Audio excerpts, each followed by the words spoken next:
Halo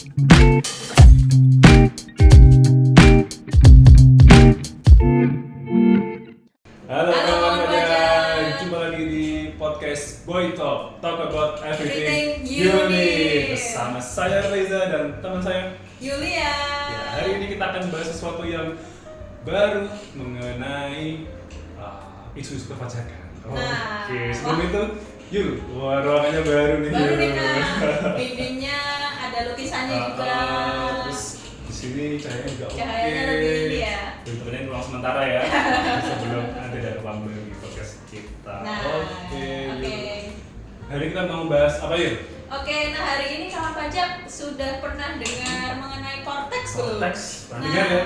Sudah pernah dengar di sosial media atau mungkin di TV, di radio, Di sosmed mungkin yang sudah memantau IG kantor pajak juga. Betul. Nah, kita akan bahas apa itu sosmed, apa itu Cortex. Ya, kita akan bahas mengenai apa itu Cortex. Nah, kawan pajak yang sudah tidak sabar lagi untuk mendengarkan informasi tentang Cortex, yuk kita simak bareng-bareng tentang Cortex. Oke, Mbak Yuli. Sebenarnya Cortex itu apa sih? Nah, kita terjemahkan dulu mungkin Kak ke versi bahasa Indonesia ya. Nah, kalau core itu artinya kan inti. Betul. Nah, kalau teks artinya pajak.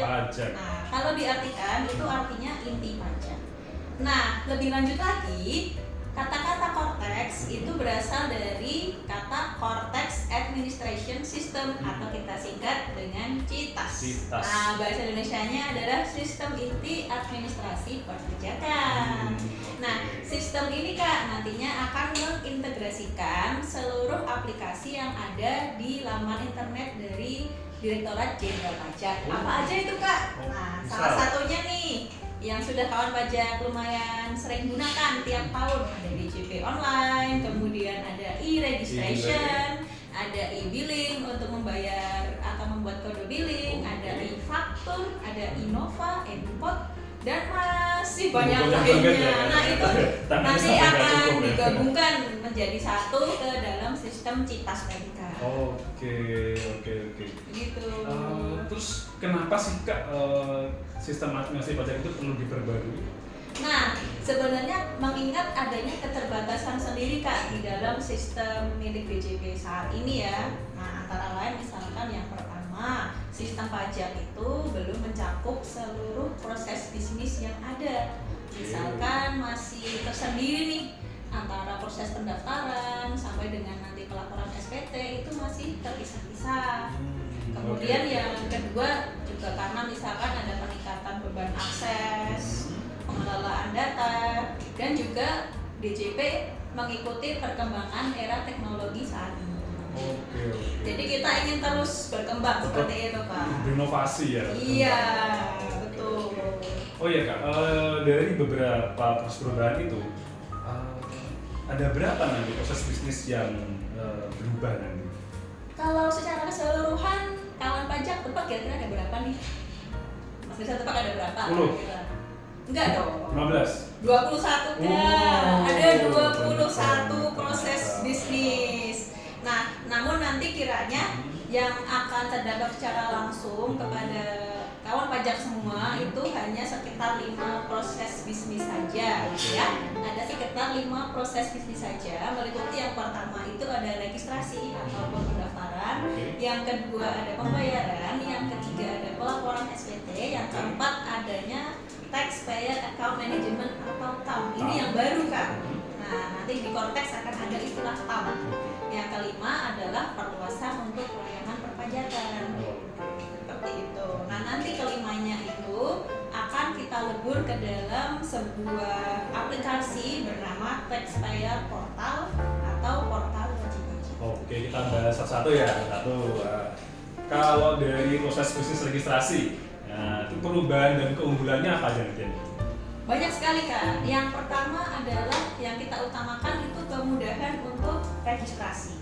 Registrasinya itu bersifat omni channel atau dari berbagai saluran dan bisa lintas KPP. Keren banget kan Kak? Bisa borderless, dimanapun kawan pajak berada selama masih di dalam Indonesia ya Kak, itu bisa untuk mendaftarkan diri. Yang kedua adalah memberikan kesederhanaan melalui semangat penggunaan NIK sebagai NPWP. drama itu ya. Iya. NPWP. Kemudian yang ketiga, nanti untuk satu NPWP itu dapat digunakan untuk pusat dan cabangnya. Nah, misalkan ada wajib pajak nih, domisilinya di Boyolali, punya usaha di kota lain. Nah, nanti untuk kota lain itu atau yang bersifat cabang itu nanti tidak perlu membuat NPWP cabang lagi seperti dulu, Kak. Simpel ya. Nah, jadi simpel. Nah, kemudian selanjutnya adalah memudahkan wajib pajak dalam berinteraksi dengan kita di DJP, Kak. Karena nanti juga ada akses digital dan sertifikat elektronik yang langsung terintegrasi ke dalam akun kami semua. Luar biasa, luar biasa. Itu mengenai proses registrasi. Registrasi. Yang kedua nih, tadi ada proses bisnis pembayaran. Pembayaran. Nah, ini apa nih yang bedanya? Oke, kalau untuk pembayaran juga lebih banyak manfaat yang bisa kita rasakan bersama ya. Yang pertama itu satu kode billing itu bisa digunakan untuk satu atau beberapa jenis, masa, dan ketetapan pajak. Enak banget ya itu ya. Jadi untuk meminimalisir kesalahan tadi kan. Oke. Nah, tersedia juga nanti ada fitur daftar tagihan yang belum dibayar serta fitur daftar kode billing yang sudah dibuat dan belum dibayar. Oh, ada outstandingnya. Ya. Jadi kalau pajak tahu nih dari kode billing yang ada itu mana yang belum dibayar. Oh, oke, mantap kan? Nah, kemudian ada juga pembuatan deposit pajak. Nah, ini yang lagi ramai tuh adanya fitur deposit pajak yang memudahkan kawan pajak untuk bisa membayarkan pajak ke depannya. Oh, bisa kayak dari depan dulu gitu ya? Iya. Gitu. Nah, selanjutnya nantinya untuk permohonan pemindahan restitusi dan imbalan bunga itu juga akan lebih mudah. Bisa dilakukan secara online ataupun daring dari tax file portal tadi kan. Okay. Jadi tidak perlu mengantri ke kantor pajak. Atau misalkan kawan pajak baru mampir nih bisa ke Pratama, tetap kita layani juga. Jadi tidak usah khawatir ya kawan pajak. Oke, itu mengenai pembayaran. Pembayaran. Kemudian mengenai proses bisnis pelaporan SP. Ini yang selanjutnya ya. Tadi daftar udah, bayar udah. Sekarang kalau laporan ya. Nah, kalau untuk laporan nanti untuk prosesnya itu juga akan menjadi satu di dalam sebuah aplikasi. Nah, nanti terintegrasi Kak, mulai dari pembuatan bukti potongnya, yaitu persiapan ya istilahnya. Persiapan itu nanti ada bisa tuh membuat e-kupon, membuat e-faktur, nah, dan juga e-statement. E-statement itu untuk yang pernyataan laporan keuangan itu Kak, itu bisa. Nanti juga ada notifikasi untuk pengingat laporan setiap masa atau tahunnya. Jadi lebih mudah, nggak usah khawatir, aduh lupa. Nah, ada fitur notifikasi yang kita sediakan. Kemudian yang selanjutnya nih, perkembangannya adalah nomor seri faktur pajak atau kita singkat dengan NSFP ya. Nah, itu dan kompensasi pajak masukan untuk fitur PPN, pajak PPN tersedia secara otomatis. Enak ya, nggak perlu ngapet-ngapet. Nah, dan tidak perlu juga ngeklik permintaan setiap tahun. Itu udah NSFP pasti terbit ya, pasti dapat. Nggak mungkin aku lupa minta statement aja kan, sudah tergenerate oleh sistem nanti. Iya, betul sekali Kak. Yang selanjutnya adalah data bukti potong itu juga tersedia selama 24 jam dan 7 hari atau kita katakan setiap waktu akan selalu tersedia. Wah, 24/7 ya. Jadi pernomoran bukti potong dan penghitungan PPN 21 TER itu juga sudah otomatis. Jadi serba otomatis semua.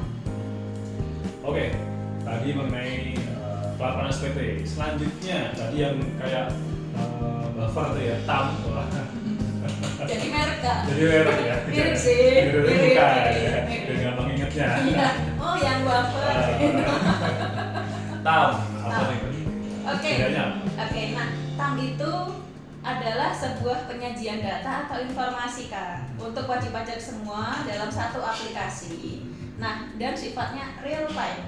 Nah, isinya apa sih informasinya? Ya kan? Informasinya itu adalah yang pertama tentang tarif bunga dan kurs yang terintegrasi dengan Badan Kebijakan Fiskal.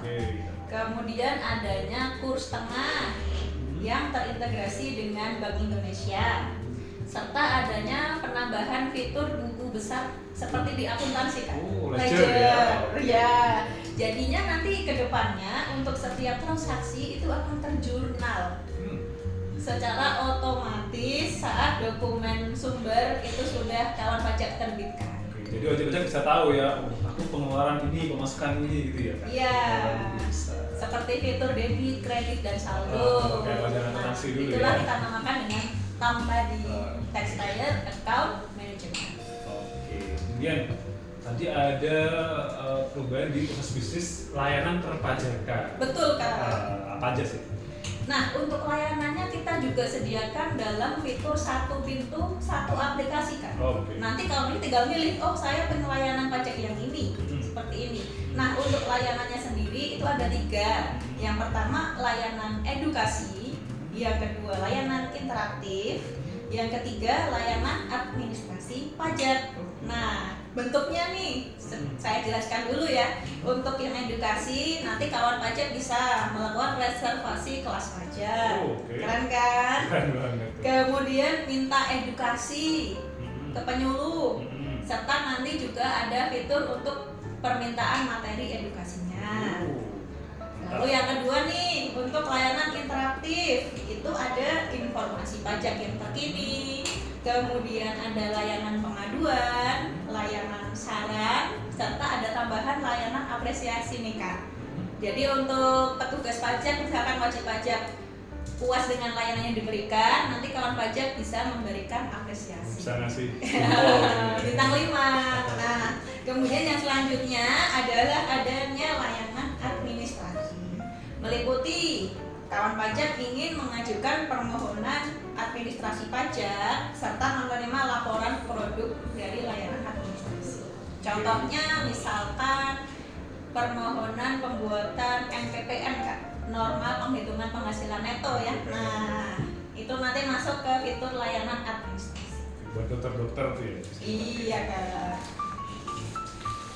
Nextnya apa lagi? Kemudian yang selanjutnya ada juga nih untuk layanan yang bisa diakses baik oleh wajib pajak yang sudah terdaftar maupun oleh wajib pajak yang belum terdaftar, atau kita beri istilah non wajib pajak ya. Itu secara mandiri melalui portal wajib pajak atau taxpayer portal tadi. Banyak banget ya. Oke, wajib pajak, kawan pajak ya, jangan lupa untuk melakukan pemadanan NIK dengan NPWP. Karena apa? Karena kalau NIK-nya belum dipakai dengan NPWP, nanti tidak bisa mengakses layanan kita ya. Betul. Jadi segera wajib pajak, segera lakukan pemadanan NIK dengan NPWP. Kemudian nanti identitas yang dipakai untuk Kortek adalah NPWP 16 digit ya. Kalau badan nanti NPWP 16 digit yang sekarang sudah ada. Kalau wajib pajak orang pribadi pakai NIK 16 digit. Betul.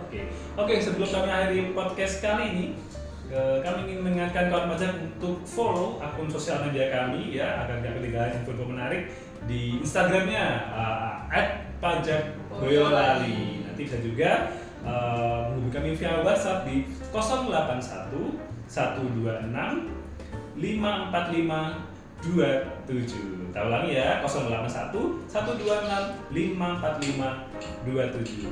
Oke, Kak Yuli, akhir kata ngantar kekasih melihat panda. Cakep. Terima kasih. Sehat selalu kawan pajak dimanapun kita berada. Bye bye. Sampai jumpa di podcast Boy Talk selanjutnya.